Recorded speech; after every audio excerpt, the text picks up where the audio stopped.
primarily responsible for selling and marketing your books. Joel and I speak together at authors conferences, and a frequent question we get from authors, and we hear this all the time, is how long do I have to market my books? And our answer is always the same. How long do you want to sell them? That's how long you need to be marketing. So the answer is always. So let's talk about what we're going to cover tonight. We're going to talk about why a media kit is so important to your efforts selling books. I'll explain the 7 major audiences that will be reading it and using it. I'll talk about how to use it and how to not use it, because there are a lot of authors out there who are making a lot of mistakes. They're not quite sure what a media kit is and isn't. I'll talk about, I'm going to go through step by step the 10 important things you should include in your media kit, things people will be looking for. And we're also going to talk about how we'll save you time, money, and stress creating it. Here's why it's so darn important. Your media kit is your major marketing package, the main item people are looking for when they come to your website and they want any information at all about your book. If they can't find the media kit or a reference to it easily from the home page, let's say from a navigational button or from a link, they're going to be floundering around looking, and a confused visitor does one thing: they leave. Anyone should be able to access the media kit for your book. The more people who can access it, the more people can help you promote it. Journalists expect to find a media kit at your website. And remember that you're not only going to be getting publicity from journalists who you pitch. You'll be getting publicity, hopefully, if your site is optimized for the search engines, from journalists who are searching Google using keywords for topics or stories they're covering, and they may end up at your website. And they need to know fairly quickly if you are the expert they need for their stories. A media kit also ensures accuracy in news stories. I come from the world of newspapers. I was a newspaper editor and reporter for 22 years, and I can tell you that media kits are like gold. A well-done media kit is like gold, because as reporters and editors, we were able to lift entire paragraphs right from the media kit and put it right into our stories. And if you don't have a media kit, well, the reporter's got to start from scratch, and that's not good because reporters make mistakes. It also helps people promote you and your book.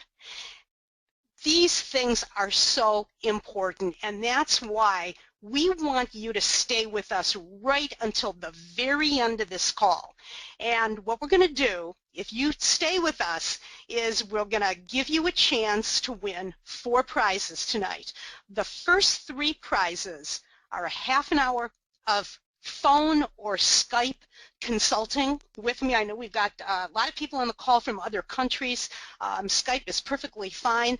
My rate is $300 an hour for telephone consulting, and I have a lot of authors paying that. And tonight, 3 people will win a half an hour of consulting with me. You can use me to answer publicity questions, marketing questions. I can guide you through a press release. I can review your media kit. Once it's completed, I can give you book publicity ideas. The time is yours however you want to spend it. And we're also going to throw in a $100 Amazon gift card for the 4th winner. Now, if you leave before we pick, you're not going to be eligible. You have got to be present to win. So let's launch into the 7 audiences for your media kit. The first is journalists, and these are the obvious people who would be looking for information because they're covering stories. They may be looking for people for their TV shows or their radio shows. Also bloggers. You cannot scratch bloggers off your list of target markets. Some bloggers, like Joel, for instance, he has a giant audience. And I can tell you, when I did a guest blog post for Joel's blog, my traffic really spiked. And you want bloggers to know everything about you and your book. Book reviewers. Amazon is not going to start actively promoting your book until you have, I heard the number, about 125 reviews on Amazon. And you want them elsewhere as well. And Barnes & Noble has its own site, and there are all the little niche book review and book recommendation sites, and you have got to have a mountain of reviews. I am a book reviewer. If you don't give me a media kit, I just might not review the book, quite frankly, because it would be maybe way too much trouble for me to go hunting down all that information myself. You give me a place where I can find a media kit, and it may push me off the fence and just get me to review your book. Now, this is assuming it's right for my target market. Retailers, not all of you are going to be wanting to get your book into bookstores, but some of you will. And if you want to get into bookstores, they are going to be looking for specific types of marketing pieces within the media kit. Individual buyers, people are just looking for something to read, and they may want to read about the book and go into the media kit and maybe find out a little bit more about you, maybe read some reviews. Let's say they didn't land at Amazon. Let's say they landed at your website. If you can give them everything they need right there, you're going to really impress them. Event planners. I certainly hope that a fair number of you are planning to get out there on the speaking circuit and talk about your book even before it comes out. If you want event planners to hire you to come in to speak, there's one very important element, very important, that they're going to be looking for in your media kit, and I'll talk about that. Finally, anyone who wants to promote you or your book, they're going to land at your website and they're going to look around, and if they see that little button right on the home page that says Media Kit, they know that they can click on that and find a lot of information that they can use to find out more about the book, and then later that Media Kit can encourage them to promote you. You have one goal with your media kit. Your number one goal in creating it is you want to make their job easy. When I worked in the media, the easier you made my job, if you came to me with a pitch that had so many great elements to it that you practically handed the story to me on a silver platter, you were bringing multiple sources that I could interview, you had a great media kit, your bio was nicely written, I'd be much more inclined to give you publicity than if you had nothing that I could work with, because journalists are very busy. The one thing people are sick to death of seeing, especially on social media, and I'll bet you're all sick of seeing this, it's buy my book, buy my book, buy my book. We've got a lot of people on the line. Is anybody sick of seeing this? Does anybody see this a lot on social media? Authors on Twitter constantly hawking their books. You're sick of seeing it on Facebook too, on people's Facebook pages. Some authors, that's all they write about, is they try to sell their books. And it's a nonstop, free commercial. We've all seen it, and we're all sick of it. So please, don't do that. Your media kit can do so many other better things for you. Okay, before I go into the elements of a media kit, let's talk about what it is and what it isn't. A media kit is a branded, hype-free set of marketing materials that are going to be used by a wide variety of different audiences. It is not a free ad. And so don't think that you're going to be able to save a lot of advertising money because you can throw all these free ads inside your media kit. That's not what it's for. It has to be rich with content. It is collateral material for journalists. You're not going to necessarily use this as the carrot, okay, to try to get coverage, because a lot of times journalists won't take the time to look into the media kit to see what it's all about. You've got to give them a good pitch, and if they're interested, they'll use the media kit as collateral material. It's not a carrot that you can dangle in front of them instead of pitching a great idea that ties into your book or your expertise. A media kit is something that is offered. It's never something that is sent unsolicited. In my newspaper days back about 20, 25 years ago, when all of the press kits or the media kits that were sent were in hard copy because we didn't use computers back then, people would send these fancy gold embossed press kits, and they'd send them by FedEx overnight to the newsroom.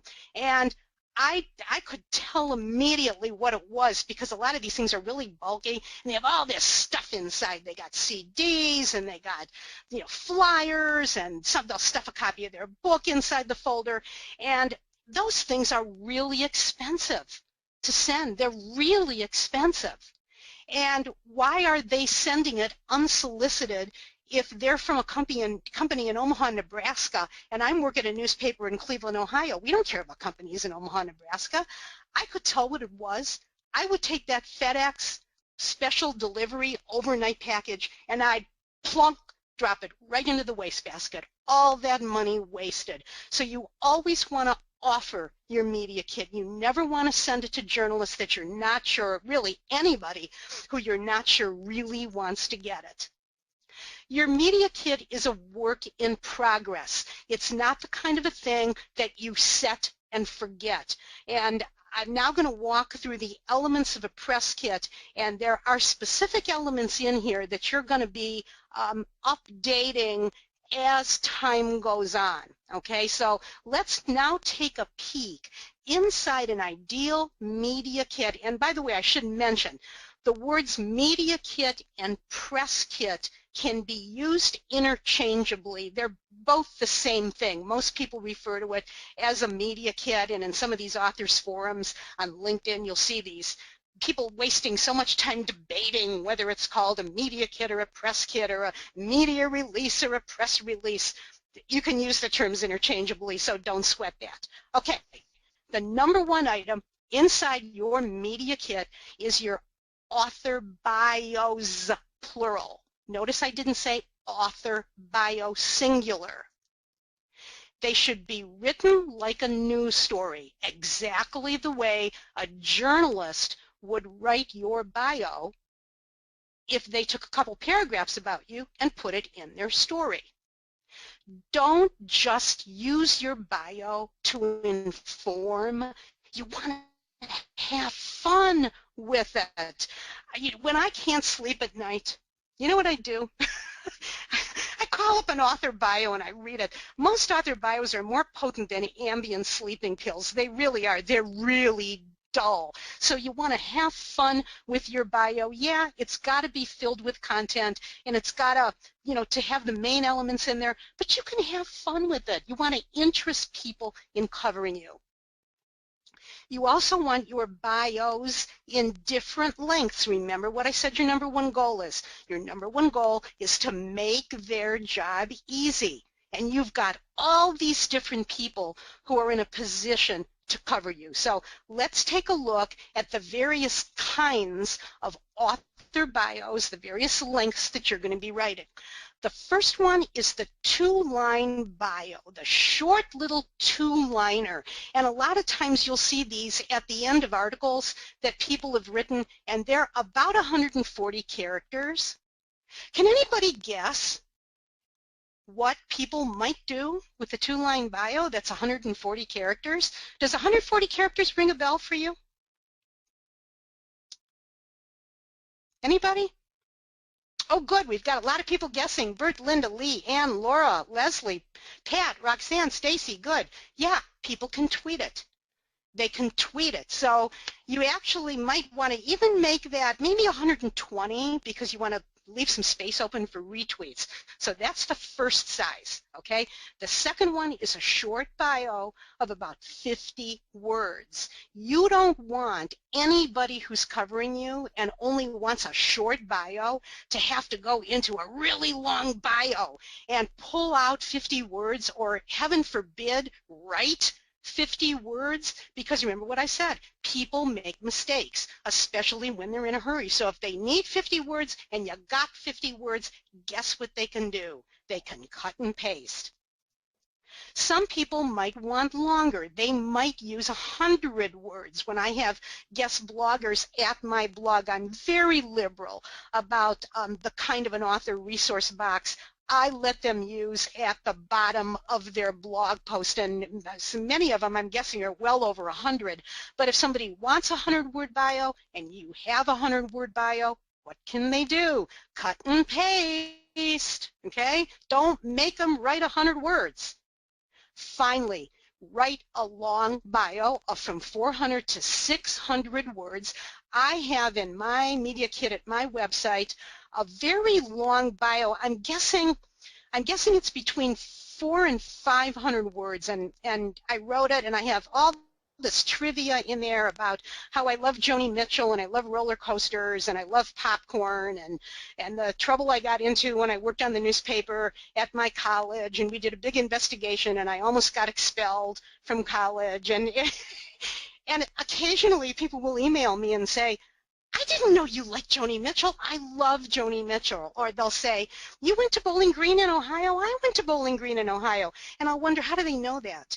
I don't have Joni Mitchell anywhere on my LinkedIn profile. And then I'm thinking, aha, they were at my website and they read the long bio. If you have fans, especially super fans, and super fans are people who will buy anything you offer, they're going to want to know everything about you, and that's what that long bio is going to tell them. Okay, I recommend you include 2 fun extras in your bio. The first one is a speaker introduction of between 250 to 300 words. Now, I gave Daniel a speaker introduction tonight for both Joel and I, but he didn't use it, okay? He actually gave us both a very long introduction that was much better than the introduction that I came up with, but I purposely wanted to keep it short because we've got limited time tonight. Never, ever let the person introducing you at, let's say it's an event planner or something, you're speaking at a convention, never let them write your introduction. It is an invitation for disaster. Number 2, include 5 fun facts you didn't know about me and make them fun. I've got this on here as optional. I think I'm going to change my mind, and I think I'm going to say I want everybody to think of 5 fun facts about yourself that people didn't know, and I've seen some really funny ones. I'll tell you one, a fun fact about me. Most of you don't know me. You're meeting me for the first time here. I'll tell you a fun fact. I can't remember what I did this morning, but I know all the words to the Talent Roundup Day on the Mickey Mouse Club. Friday was Talent Roundup Day from the 1950s. I was a Mouseketeer, and that is at my blog. And to this day, I have people asking me to sing the song. So if you come to hear me at a live event, I will sing it. I frequently sing it, but I'm not going to sing it tonight because we've got limited time. So I want to ask Joel to tell us a fun fact about himself. So Joel, if you want to unmute yourself and tell us a fun fact about you, and then I'm going to ask Daniel to do the same. Yeah, well, I'm meeting people for the first time also, but people might be interested to know that I was at one time a varsity breaststroke swimmer on the swimming team in school, and that doesn't have any relationship to anything I do in my life now, but it's a fun fact. Okay, you have a second fun foodie fact? Tell us what that one is. A foodie fact? Sure. I bake what I've been told are the best biscotti people have ever tasted. And those are biscotti. Those are twice-baked Italian hard cookies, and I love to bake. Wonderful. Okay, Daniel, I know you've got a fun fact. Share it. Okay. Well, maybe this is fun, but I actually was knighted into a Christian Orthodox knighthood order when I was in law school, and not very many people know that. You have a better fun fact than that, Daniel. You know which one I'm talking about. You want to share it? No, which one are you referring to? I mean, I've got a lot of them. I'm referring to your iPad. My iPad. Your iPad holder. iPad holder. I don't. Cover for your tablet. Oh my gosh. Yes. That one. Oh, yes. Thank you for reminding me about that. That's right. You did try to remind me, didn't you? Yes. So I love Hello Kitty, and I have a iPad holder that is blinged out with little sequined, into the shape of the Hello Kitty. Yes, you are right. And it's a little leather case, and when I take it to writers' conferences, and that's where I saw Joan with it, and that's where she saw me with it, she was like, "Oh my God, what is that?" I said, "Well, I like Hello Kitty." We were actually, Daniel, if you remember, we were in a board meeting with the board. Oh, yeah. And it was in the middle of a board meeting that somebody said, "Daniel, is that Hello Kitty on your iPad?" And you had to explain in the middle of the board meeting that was your fun fact. So these little fun facts, okay, help you know us better than before we got on the call tonight. Fun facts about you will let your audience know about you, even if you're a total stranger, okay? So make the facts really fun. And I don't want to hear anybody saying, "I don't have any fun facts about myself." If you can't think of any, ask a spouse or a relative or your best friend to give you a fun fact about yourself, because it may be something that's so obvious that you can't see it, okay? So you want to include these in your bio. Okay, now let's talk about your press release. And this, you're going to need a press release for the book when you launch it. You're going to have a headline of up to about 20 words. You're going to have a subhead underneath the headlines. You're going to have a date line, and this is going to be right at the beginning of the first paragraph. It is going to include the city and state that you are in, and it is going to include the date that you're writing it. I'm going to show you in a minute what this looks like. So if you can't envision it, just hang on. I'm almost done here. It will also include an author quote. And I don't want any BS quotes about how I'm so delighted to be launching the book. That's a BS quote, and you don't want that because they won't use it. You want something that's really compelling, a really good soundbite.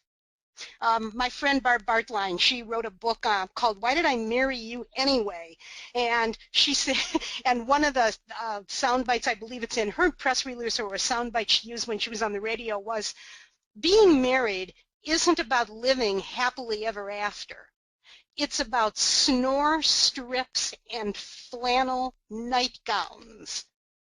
I love that soundbite. It's about being married is about snore strips and flannel nightgowns. So make your quote really lively.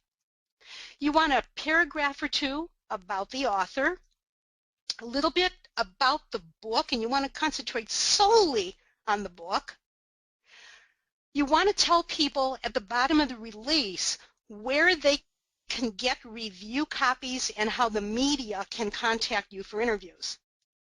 You also want to have your contact info on the press release. So let's talk about the first press release for fiction. Okay, these are for fiction writers, and you have a little tougher job to do than your nonfiction counterparts. Fiction press releases can often include the key character right at the beginning of the press release. That's how you can lead it with your key character.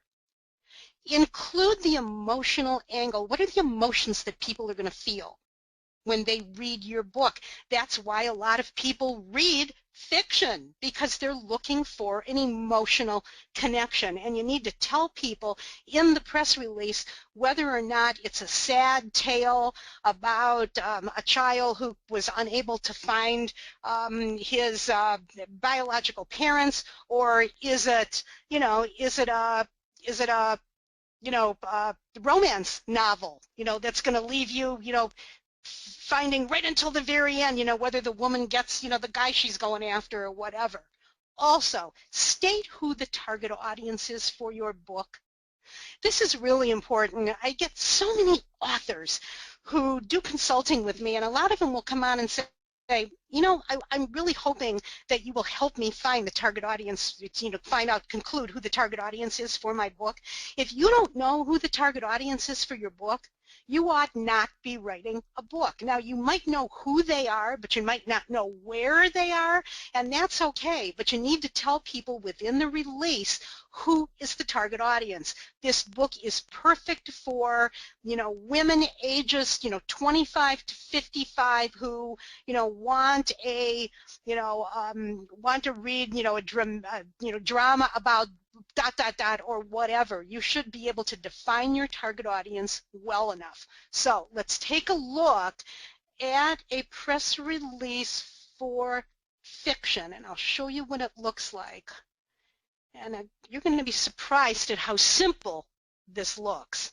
Okay, upper left-hand corner, contact information, real simple. Name, email address, office phone number, and she's got her 2 websites listed here. Okay, she's got one for her main website, Deb McLeod, and she's got one for the JuliaSeries.com. This is her book series. And so if you have multiple websites, put them up here.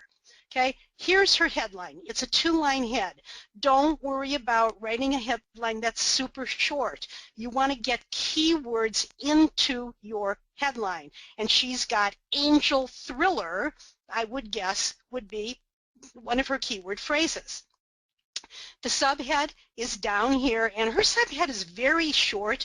You can write a longer subhead. Don't worry about how long it is.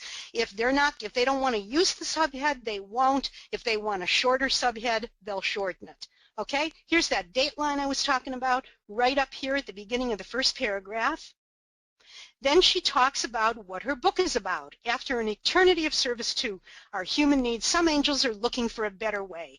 And then blah, blah, blah. She talks about her book, and then she gets down here, and she gives you an author quote right here in this paragraph. And she names the book, and she gives the publishing company and when it was published, the price, and then she gives the websites again where you can purchase it. Notice she repeated the websites in this paragraph because people are not going to think to go back up here and click on these links. You have to put them right in the website where people can buy the book. And then she's got her telephone number. She gives her email address again, and she talks about her pre-orders. Okay. Then she gives a couple of paragraphs about herself. And here's the important call to action at the end. You have got to tell people what you want them to do.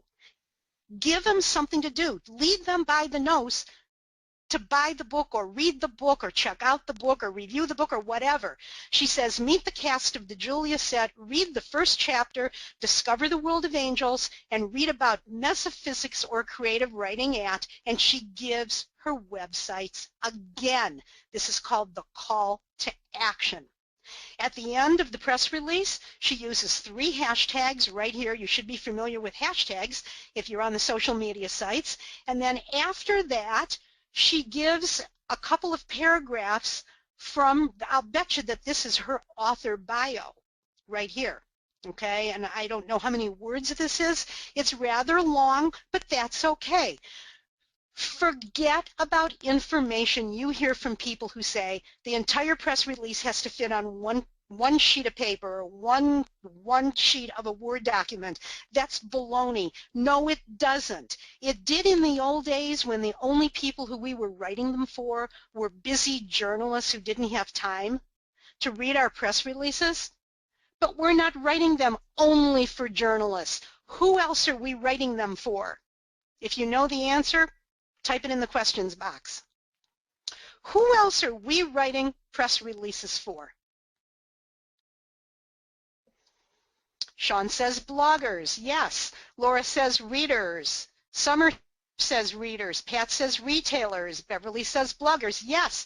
Maria says people who visit our site. Yes. Christopher says we're writing it for Google. Good, Christopher. You're absolutely correct.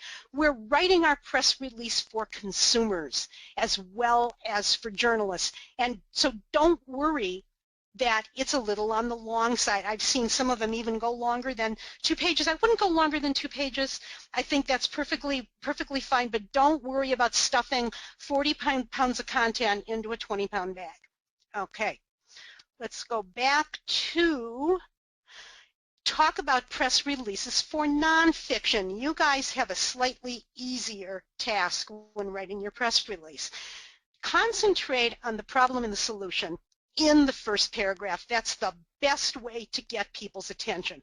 What's the problem that your book solves, and what is the solution that they're going to find?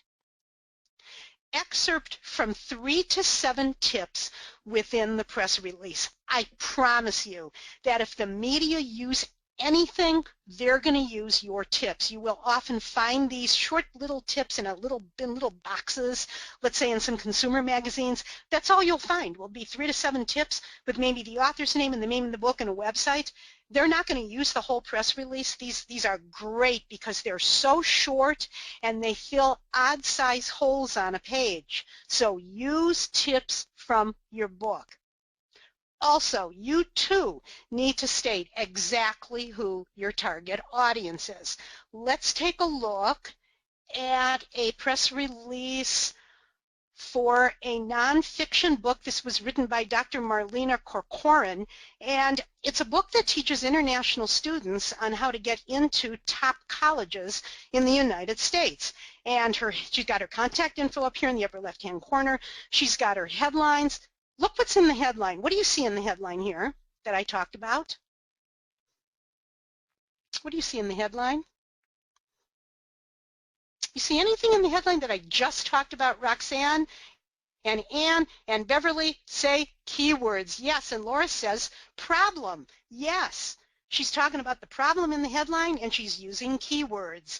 Then she gives a subhead, okay, that gives the the promise of great information to come. She's got her dateline. She talks about the problem solution in the lead. There's her author quote. She's got her author bio. Now here are her tips. Dr. Corcoran offers these 6 tips on how you or your teenager can stand out. If the media want to excerpt just these tips, what are they going to do? Cut and paste, 1, 2, 3, bing, bang, boom. Do it quick. We're on deadline. We don't have time to screw around writing our own tips from the book. We're not even going to read the book. We just want to get these tips in our publication. So include 6 tips in the book. They might not even use this explainer paragraph other than the first sentence of these tips. You never know what they're going to use, so you got to make it easy for them.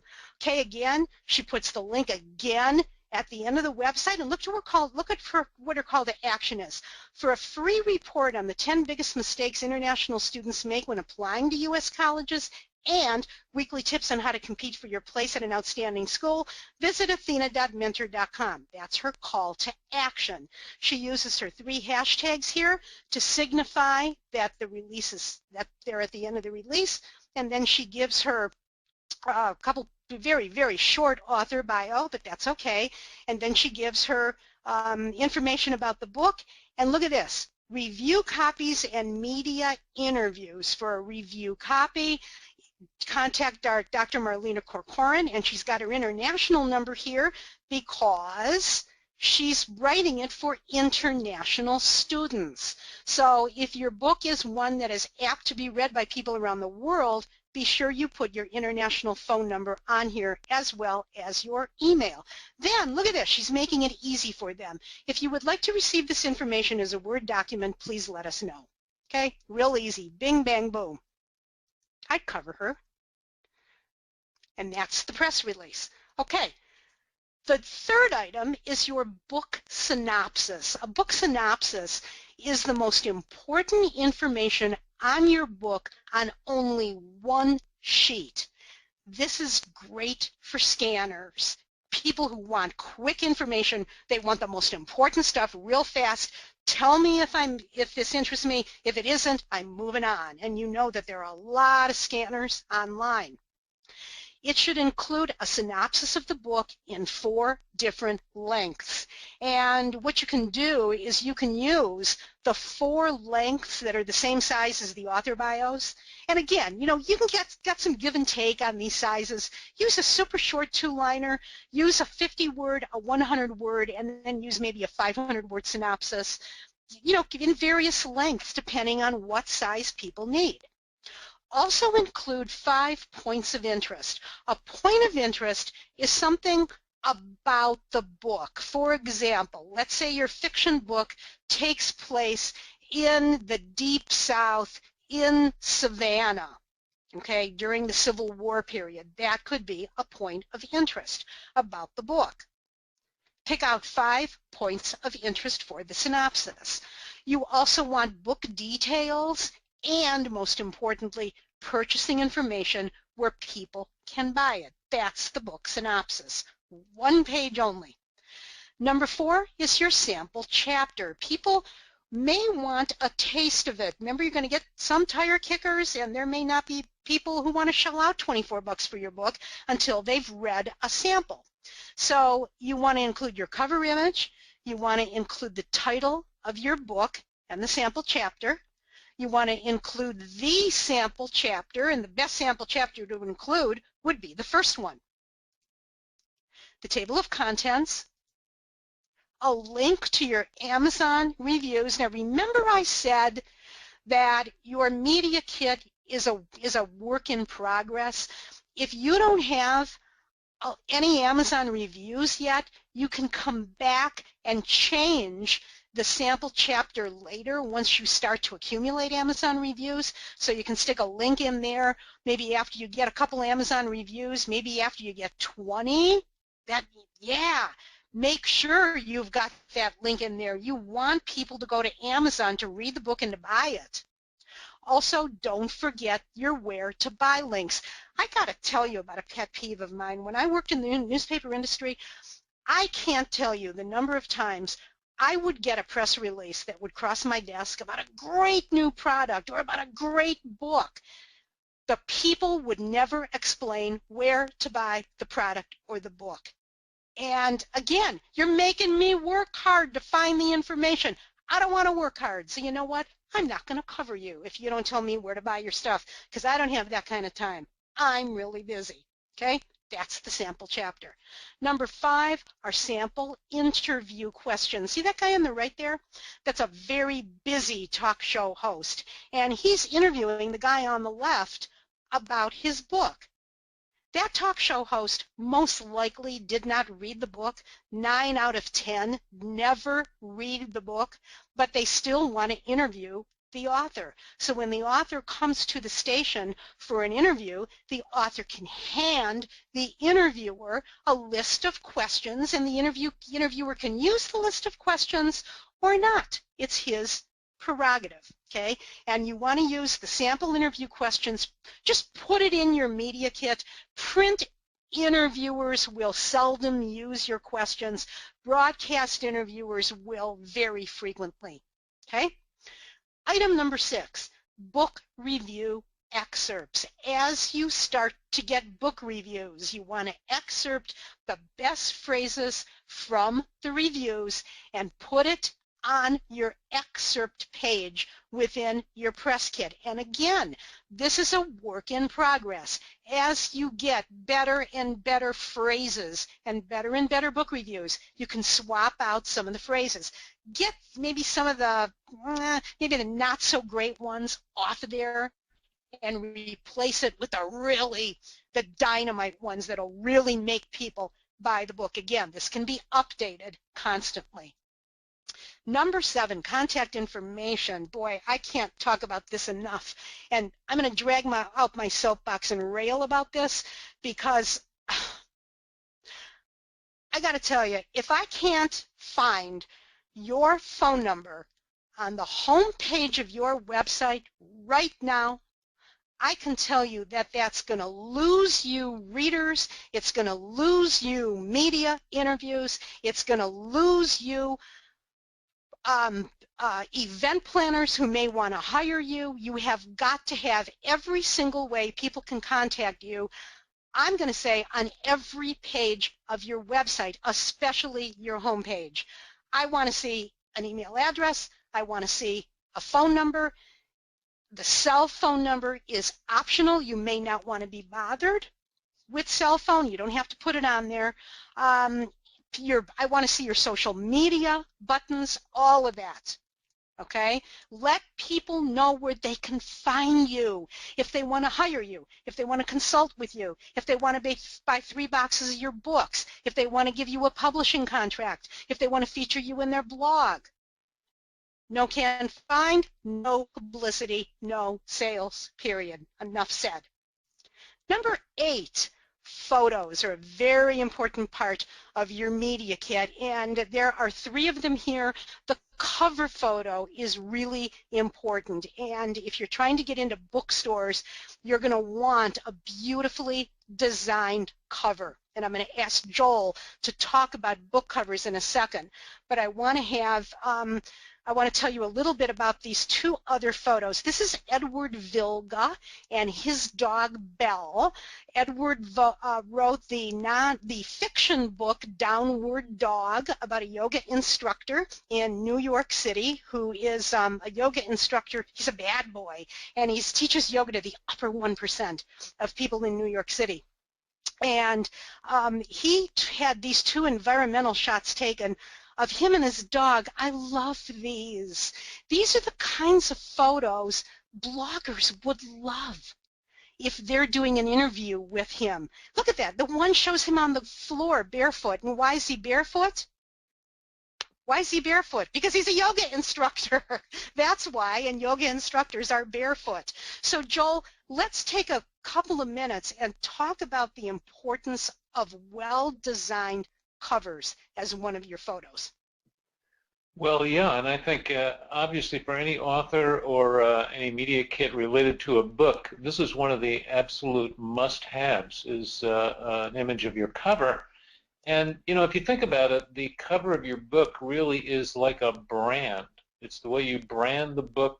It influences the kind of people who are going to be interested in the book. It has to be designed to appeal to the market that you've targeted already as potential readers or buyers of your book. And that's why we have professional book cover designers. They know exactly how to do that. In this case, Edward Vilga has a very attractive cover on his book. It kind of implies in various ways what the story is about, what you might find in the book. It's got that, I don't know if you can see it, but in the word downward, instead of an A, there's a picture of somebody doing a yoga posture that kind of looks like a letter A. So we've got a little hint about yoga, and anybody who knows yoga will recognize that posture. And then we've got a nice skyline of New York. It's pretty unmistakable. So the book cover in this case does a really good job of communicating with Edward's fans and potential readers about his book. And Joan, one of the things that I often advise authors about is, you know, obviously, first of all, you need a really good book. You need a book that's as good as you can make it. There's no sense going out into the market with a book that's kind of half-hearted or hasn't been, you know, properly put together. You also need an editor, and it's really smart to not publish a book without being edited. We don't really like to see that. But the third thing you need is a really good cover, because that's really what people are going to be seeing. You know, you may know every word in the book, but nobody else does. So when they're evaluating the book, you're looking for buyers and readers who really get what you're doing. They're looking for stuff that interests them. It's your responsibility when you publish your own books, particularly, to make sure that this packaging, that is the cover, appeals in the right way to the right audience. And I think Edward Vilga has pretty much hit it here. Yeah, I agree. I am so mesmerized with this cover, Joel, and I got to tell you, I'm not a reader because I'm reading in front of my computer like constantly, and the last thing I want to do when I go to bed at night is read. But I was so mesmerized by this cover that I couldn't stop looking at it. And then I turned the book over and I read what it was about, and I had taken yoga classes. I read the book from front to back, and I gave him a dynamite review on Amazon, and he's got a lot of great reviews, I think, largely because of a super cover. Here's a big mistake I see people making, Joel, and I bet you see it too. People will have a cousin, their cousin Sally, loves to draw, or she's a painter, and she loves to play with Photoshop. So Sally will design 3 separate covers. Now, Sally's not a professional book designer. Sally just likes to play around on Photoshop. And the author will go into an author's group on LinkedIn and give a link to where people in that group can find those 3 covers and have people within the group vote on which cover they like best. This is a giant mistake. If you're trying to get a book into a bookstore, you should not be asking people in your LinkedIn group whether or not this is going to sell to people in a bookstore. Do you agree, Joel? Absolutely. And, here's another one, Joan, and I don't want to take up too much time with this because I could just talk about covers all day, but, the other one besides Sally is the author, and this happens to me all the time. They come to me and they give me this dog-eared kind of picture, and I say, what's this? And they say, well, I've had it on my fridge for the last 8 years, and I said, if I ever publish a book, this is what I want on the cover. And, authors aren't cover designers. They don't really, their author's responsibility is to write the best book you can. Yeah. Cover designer is the one who knows how to communicate with the people in your specific category, genre, or field. So it's a really good division of labor. Exactly. So if you want to get into a bookstore, one of the most important things, you've got a very limited budget, one of the most important things you need to spend your money on is your cover, because this is going to be inside your media kit, and it is going to be offered as a high-resolution image that will reproduce well in print publications like magazines. If a magazine editor can just come in here and get your high-res image and put it right onto their page. Okay, number 9, a cheat sheet or a checklist, even for fiction authors. You should be able to come up with tips that relate to the topic of your book, even if it's fiction. Magazines love these. You see these all the time. For example, 9 tips for finding the perfect pet. If you've written a pet book, we have somebody on the line who wrote a book on how to become a lemonade maker. Tamara wrote that. How about tips for unusual types of lemonade? How about lavender lemonade? How to make lavender lemonade? All kinds of great tips. How about how to fix your printer? A 7-step cheat sheet if your nonfiction book happens to be about how to buy office equipment. That's a perfect one that people would share. People love cheat sheets and checklists, so put one in your media kit. Okay, number 10 is a speaker one sheet. If anybody wants to hire you to come in to do a presentation, a workshop, a quick 20-minute presentation to their group, they will be looking for a speaker one sheet so they can see the various types of topics that you speak on. Now, this was one of mine, and this is really super old. I don't look like that anymore. This was one from about 15 years ago. And today my speaker one sheet looks completely different than this one does. And you want to excerpt some nice things that clients have said about you, and you want, of course, all your contact information on here. I have columns on entrepreneur.com, and so I have the Entrepreneur logo on here, and it's a place people can go real quickly to see what you talk about. Event and meeting planners will use it. It speaks to your value to the audience. Each of these little blurbs here talks about what the audience will learn from the program. It summarizes a couple of programs, and if you only have one program, that's fine. Just put one on here. It talks a little bit about your book. It has testimonials. And you do not want to put your fee schedule on your one sheet. Never, ever put your fee schedule in a public place where people can find it, because people may want to hire you for something that's way more expensive than what your fee schedule shows. So you want to use this speaker one sheet to get them to call you on the phone. Once they're on the phone and they say, what is your fee? Don't just start rambling off prices. Ask them what they need exactly. What exactly are you looking for? One of the things I offer when I speak is follow-up consulting. You know, let me do a couple of follow-up webinars for you, and I build that into the price, which makes the package bigger and more expensive. So never, ever put fees in your media kit. So those are the 10 items that your book media kit needs to include. Also, of course, contact info on your speaker one sheet. How long does all this stuff take to compile? It can take several weeks or more if you're starting from scratch, if you don't have a lot of it in hand right now, because you want to be writing and you're going to be rewriting. And so build in time to rewrite, and if you're doing a book launch, build in at least a couple of weeks to redo the media kit, because you may not get it the first time around if you're doing it by yourself. Also, you're going to be working with a graphic artist, and they require time as well. But you don't have weeks to spend. This is very, very time-consuming if you're doing it yourself. And that's why we have got a special offer that Joel is going to tell you about. Joel, take it away.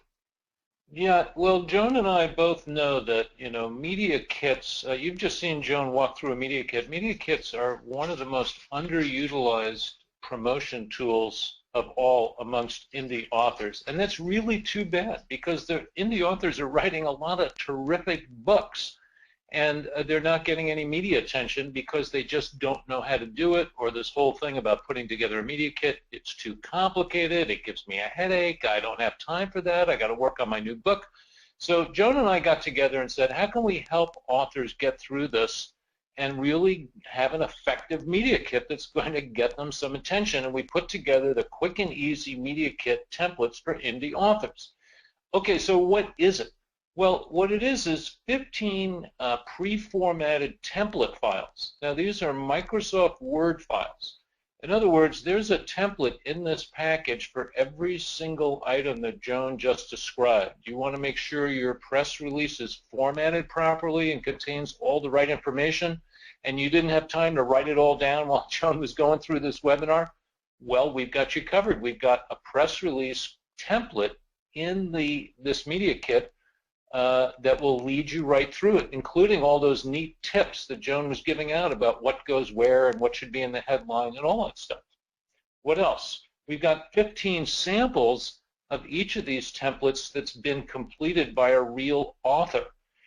I find this to be one of the best things. It's kind of like having a picture of the recipe that you're making, so you know what it's supposed to look like at the end. I mean, I'm a cook and a baker. I love that.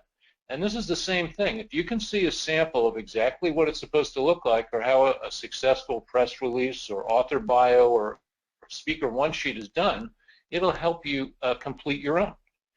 We've also got in there templates for the photos themselves, because a lot of people get confused about resolution. You know, the print journalists want high-res photos. The web journalists want regular low-res screen resolution photos. And that can be hard to figure out if you're not used to that stuff. So we've actually got templates just for the photos, so to make sure you get those right. Okay, so this is a page from the guidebook that comes with these templates. In other words, you get the Microsoft Word files as individual files. So if you want to work on your press release today, you just open that file and you start working. It also comes with a very extensive PDF guidebook, and this is, you're seeing the reproduction of a nonfiction book press release here in the guidebook. And you can see that these templates have red type in them and black type. Well, the red type is all of Joan's tips and wisdom about how to do this. She will lead you by the hand in each segment of every one of these items and show you exactly what's supposed to be in there, just like she's been doing on this webinar, but she can go into a lot more detail because we're not time constrained in our PDF guide. So you get the guide, you get the templates, you get samples of all of these pieces that have been finished. And you know, you can see that the red text here is the tips from Joan, and the black text is actually going to stay in there. Let's see the next slide, Joan. Now, what are these templates? Let me just walk through these so you understand exactly what we're talking about. So the first template you're going to get is the author bio template. It sounds like something simple, but believe me, having this template just makes it a lot easier to get this done. Number 2 is the press release template, and there's one for fiction and a separate one for nonfiction because we know those are really different things. Number 3 is the book synopsis, and it shows you with a sample exactly what a book synopsis of different lengths would look like. Number 4 is a sample chapter that Joan just talked about, and with a sample. We love samples. Number 5 is the sample interview questions. You know, I've used this one myself often. I get asked for interviews a lot because of my blog, and it really makes a huge difference if you can supply sample questions because you're not asking the interviewer to be an expert on what you do. You're making it easy for them. Number 6 template is the book review excerpts. That's pretty simple. Number 7 is your contact information sheet. This is actually more important than you might think. I can't tell you how many times I've actually gone to author websites and tried looking. I can't find their contact information anywhere. It's like they don't want you to get in touch with them. Leave me alone. Okay, that works if you're an author, but it doesn't work if you want to publish and sell books. Number 8 is the photo templates, and that includes, you know, the author, that famous author headshot, and try to get a good one. The cover of your book, if you've got a company logo, you can throw that in there. Number 9 is a cheat sheet that Joan talked about. Very handy. Journalists just love that cheat sheet. It gives them a shortcut into the actual heart of what your program is, your idea, your book, whatever it is that you're promoting. And number 10 is the speaker one sheet. And this is very cool. For anybody who does speaking, this is something you really need to have. And we have 2 versions. And so if you haven't even written the book yet or published it, we've got a version for you. And if you've got a book out, you want to feature that on your one sheet, we've got a separate version. And there are samples of each. So, I mean, if you look at it, these 10 templates are already pretty complete. What have we got on the next slide, Joan? Yeah, now after we put this together, we thought, you know, this is really a very complete solution for any indie author who wants to create their own press kit or media kit. It's really going to put the power of getting it to journalists in your hands. But, you know, then we thought we could do more. We could help you make this even more successful. So we added some more items.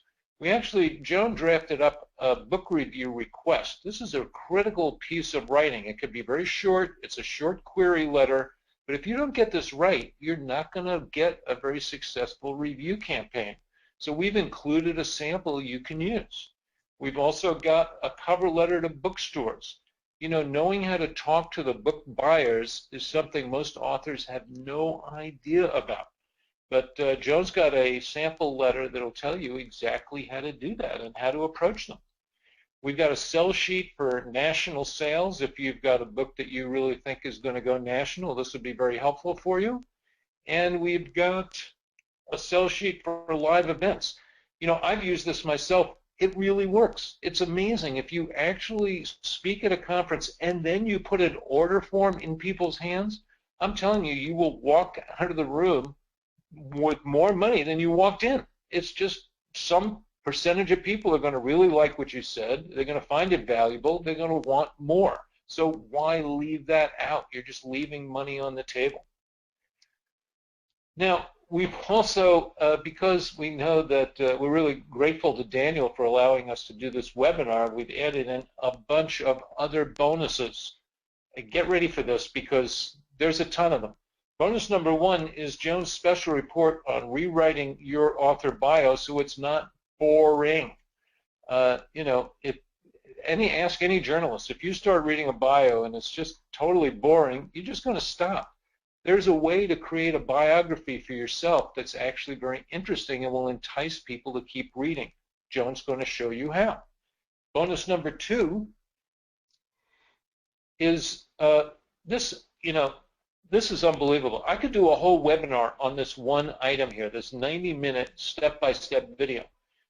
What do you need when you want to reach journalists? Okay, we've shown you how to put the media kit together. Now Joan is going to give you 90-minute training on how to find journalists on social media. You know, if this was the only thing in this package, it would probably be worthwhile for the whole total cost of the package, because this puts the power of the media in your hands. If you can contact and interest journalists that you find on social media, you're halfway there already. Bonus number 3 is another 90-minute training video.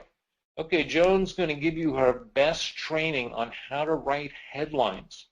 Okay, so why is a headline so important? Why would you talk for 90 minutes just about the silly headline on the press release, the headline on the blog post, the headline, whatever headline you're reading? The reason is simple. If people read your headline and it's boring, they're not going to read anything else. That's the only thing they'll ever see. But if your headline is really enticing, intriguing, you know, it just activates people and compels them to read on, you're going to get your article, your blog post, your press release read. So it's really, really important. This is a gold mine, bonus number 3. What's bonus number 4, Jen? Okay, we've got checklists for you. 89 reasons to write a press release. This is really important. You know, most authors think you write a press release when you launch the book, that's it. You're never going to write another one. But that's not true. There are many, many times you can write a press release hooked into the theme of your book, the location of your book, the ideas in your book.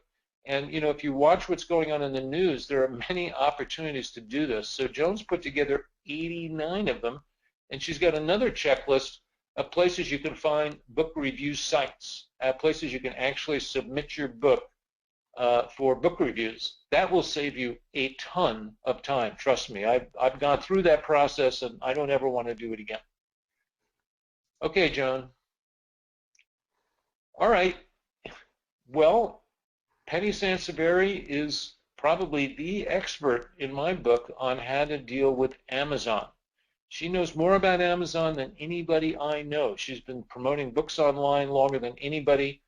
And as part of this package, you're going to get a 2-hour video where Joan and Penny talk about how to sell books on Amazon.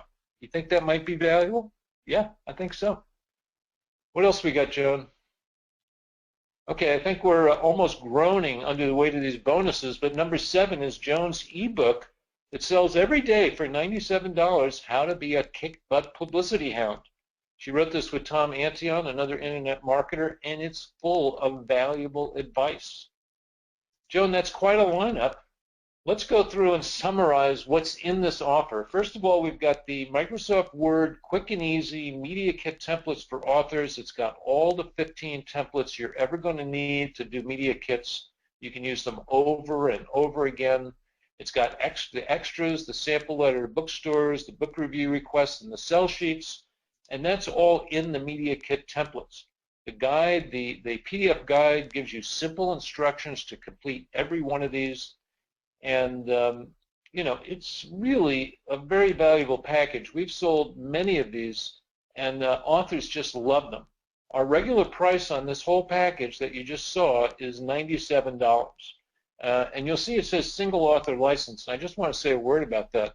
You know, we sell these to indie authors, and most of the indie authors are kind of do-it-yourselfers.